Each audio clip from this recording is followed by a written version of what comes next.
All right, Coach Chip, first of all, how you doing today? Doing great, man. Excited to be here. Appreciate you being here. Awesome. So, first of all, what first got UCF on your radar? I think there's a couple things. First of all, from a distance, I've always been very impressed with this program. I mean, a lot of excitement. It seems like now that I'm here, I mean, a young fan base. I know we played them when I was at Auburn in 17, and they beat us. So that was, they had a really good football team. And that night, they were really good. And I don't know, I've just always been impressed. Never really lived in Florida. So, I think it's intriguing to live in Florida, and especially in this Orlando area. And then, but the number one thing was Coach Malzahn, and I go way back. This is the third time I think I've worked for him, and always had a relationship with him, very similar offensively, and just felt like it was a great fit at this time in my career for myself and my family. How important is it for Gus Malzahn? Because I was talking to Coach T. Will earlier, and he mentioned how he and Coach Malzahn go way back. And so, how important is it for Coach Malzahn to kind of have this sort of group of guys that he can rely on to be on his staff? Yeah, I think anytime you're a head coach, whether it's high school, I've been several times, or college, I mean, having guys around you you're comfortable with, having guys around you that kind of know you and you know them and can anticipate each other, and I think that's huge. I think it helps you get going quicker because there's not a learning process of how certain guys think or how we approach a certain thing, whether it's recruiting, whether it's the off-season program, or whether it's offense or whatever it is. So I think Coach has always done a nice job of surrounding himself with people that can make our program better as a whole, and also anytime you can hire people you're familiar with. And I think the fact that a lot of these guys here are working for him again says a lot about him as well, because there's different types of head coaches all over the country, and I know he's one. Obviously his track record is very proven, but he's also one of the best people in this business, and it's enjoyable to work here with these guys. So I was talking to Coach Hurd earlier, and he mentioned that you recruited him over there. What stood out to Coach Hurd? Because obviously Coach Wyatt has done a lot of good stuff with these receivers. So what stood out about Coach Hurd that you wanted to bring him over here? We competed against each other when he was at Ole Miss those years, and I was at Auburn, and just got to know him through recruiting, probably on the road, and at times talked ball with him and met, and just always was really impressed with how he handled himself and how he handled his players. And obviously his track record is unbelievable with some of the top wideouts he's coached, all those guys at Ole Miss, DK Metcalfs and all those different guys there. But also just a genuine person, just a great person. I've got some friends that knew him and played with him that we kind of got mutual friends, so I knew a lot about him. And when Coach Wyatt made his decision to leave, we were just like, I reached out to him and put the recruiting on him pretty hard, and we're glad we got him for sure. I think he's been a great fit for us.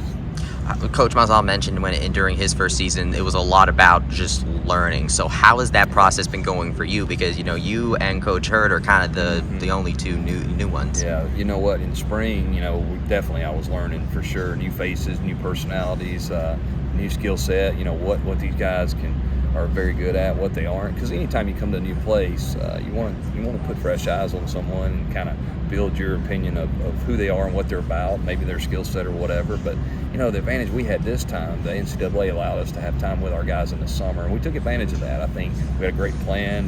You could get on the field with them with a football and get to know them a little better. I think that's been huge. I know that's been huge the first 3 days, because our guys seem to have retained a lot of the things that we did from the spring, summer, and now the fall. In a lot of ways, third time they've heard it. And so it's helped us definitely get to know our team better. We also do a lot of things together away from here, whether it's dinners, whether it's going to the bowling alley or the axe throwing stuff, or Tiger Woods putt, whatever it is we're doing. And that's the key. I think today's world of college football is, how do you bring everybody together? You got transfers, you got freshman signees, you got returning players, and football's the best team game probably it's ever been invented. So how do we make us all come together? And that's what we've really focused on, doing a nice job of that. But we got great kids, we got guys that love football, and we're excited. The offense was really kind of got bit by the injury bug quite bad last season, and in that time, T-Will brought the defense up to places where we hadn't really seen it in a while. So where do you think that you can do with this offense to bring it back up to where it was in like 2017, 2018, where UCF was really known for its offense? I think what they did last year, with what they went through, and just watching that bowl game was absolutely amazing. Coach did a great job of keeping everything together. Even when you talk about the injury situation they had, losing some of their top players, if not their top players, a freshman quarterback coming in, and all the things that go with that. I've been through that before. It's a tough deal, and Mikey obviously handled everything well. But I think the biggest thing for us is we got to continue to build depth, because college football is a long grind. You're going to have guys that are going to get nicked up, and hopefully not anything serious, but you got to have some depth, and that's something we're really focusing on. At the end of the day, it's not about the plays you're running, it's more about the guys you're doing it with and doing it right and doing it better than other people, and that's something we're really focused on. Let's do it better than everybody else, and let's build some depth, and that way if we do have some bumps in the road, we'll have some answers. You also, of course, have inherited a QB competition with, John Rice Plumlee and Mikey Keene. So how would you say that's been going? Because obviously we talked to them a little bit ago, and they kind of got into it there. But how would you, from your perspective, how has that competition been going? You know what? It's been great. We got two great kids.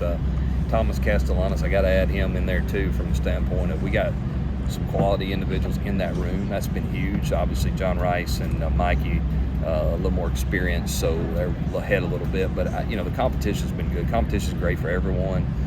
We all know that it makes everyone better, and these guys are wired the right way. Football's important to them. They come prepared every day. They want to be good, and obviously they all want to be the starter. That's just part of. But part of Division I football is we're going to always have guys that we sign and bring in to create competition. And at the end of the day, we'll have to make a decision who we think gives our team the best chance to win, and see how that plays out. But I do think they're very supportive of each other. They all have a great relationship.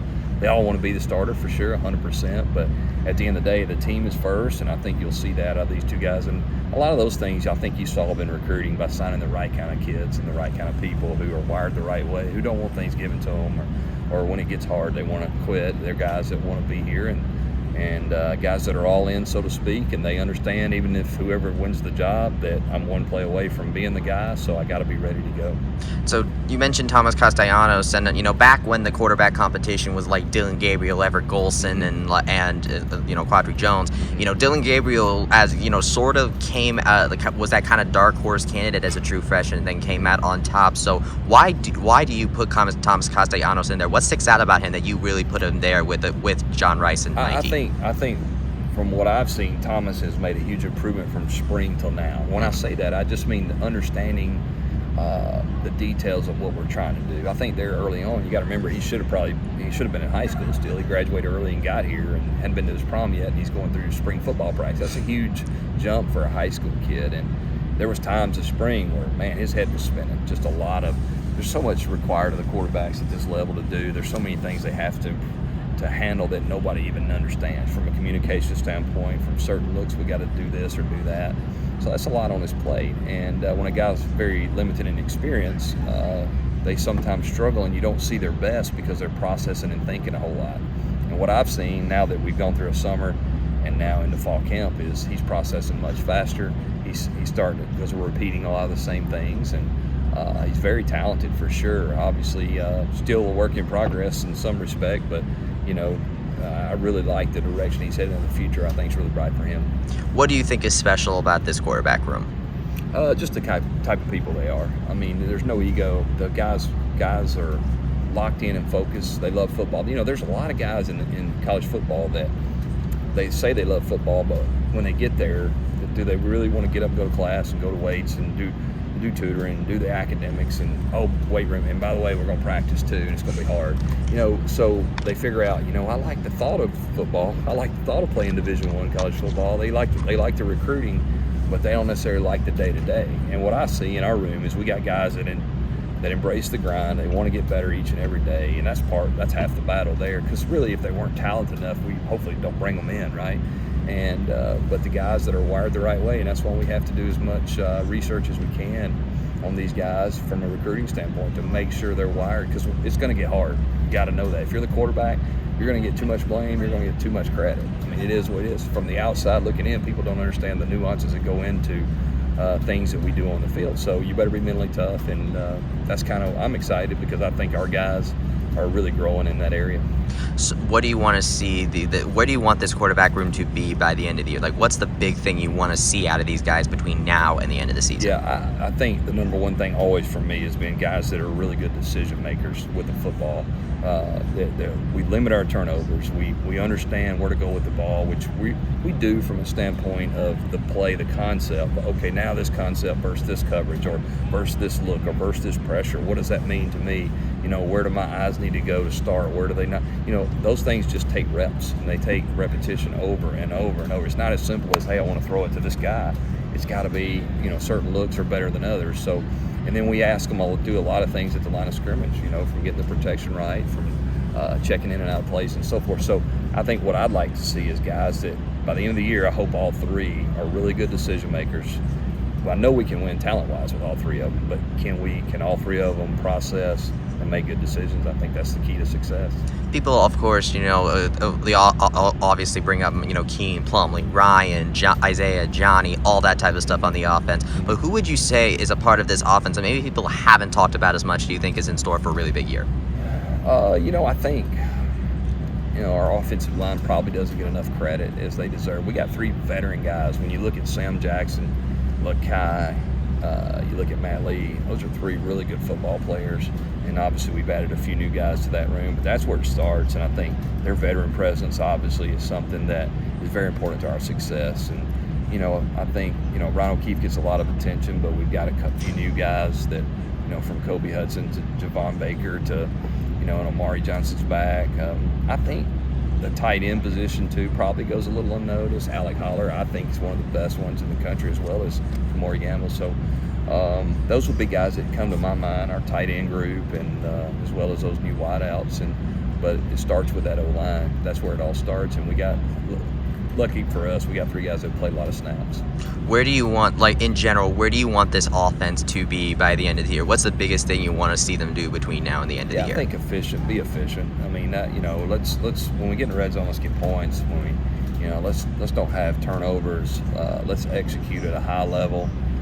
Let's make people beat us. Let's don't beat ourselves. Let's don't put ourselves in bad positions. You know, good football still wins. You know, you execute on third down. You don't turn the ball over. You create explosive plays. You decrease negative plays. If you do those things, you're going to have success. And I think that's what we need to focus on. What does this team need to do in order to be where it wants to be by the end of the year? I think, to be honest, just take one day at a time and improve. I know it's a cliche, but we can't get caught up in things that, hey, we want to be this, we want to be that. It's that everyday process of getting up and putting the work in, doing what you're supposed to do. Football's a grind. It's 12 weeks spread out.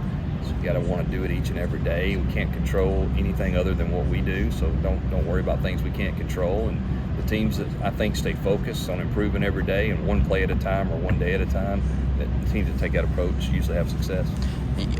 Were you in the room when Dante came to visit? I was, yeah. Okay, so what? Obviously, what about his story kind of inspired you as a coach?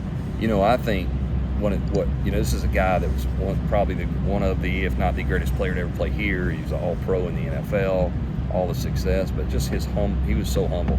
You know, he appreciated his time here, the people that helped him get here, and the people that were here when he got here, and even on into the NFL. He was a very humble guy. You know, he just came across as a guy that was a team football player, and I think that's why everybody, wherever he's been, has liked him, because he's, you know, he has a personality, I think, that embraces people, and I think his story is amazing, from the things he went to get here, right, from the success he's had since he's left, and I also think he appreciates the people that helped him, and he addressed that in our team meeting. So, first season in a new place, what are you most excited about? What are you anticipating most about this season? Number one thing I'm excited is the bounce house. I want to, you know, I've never been to a game in the bounce house, so I'm excited about seeing it on TV, seeing it on videos, and so I think that's the number one thing for me is being in our stadium. We got the best fans in college football. They're rowdy, they're fun, they have a good time at the game. They don't come and sit on their hands and not cheer. And I know, our job is to put a good product out there they can be proud of, and that's what we're focused on doing. Awesome. Thank you, Coach. All right, man.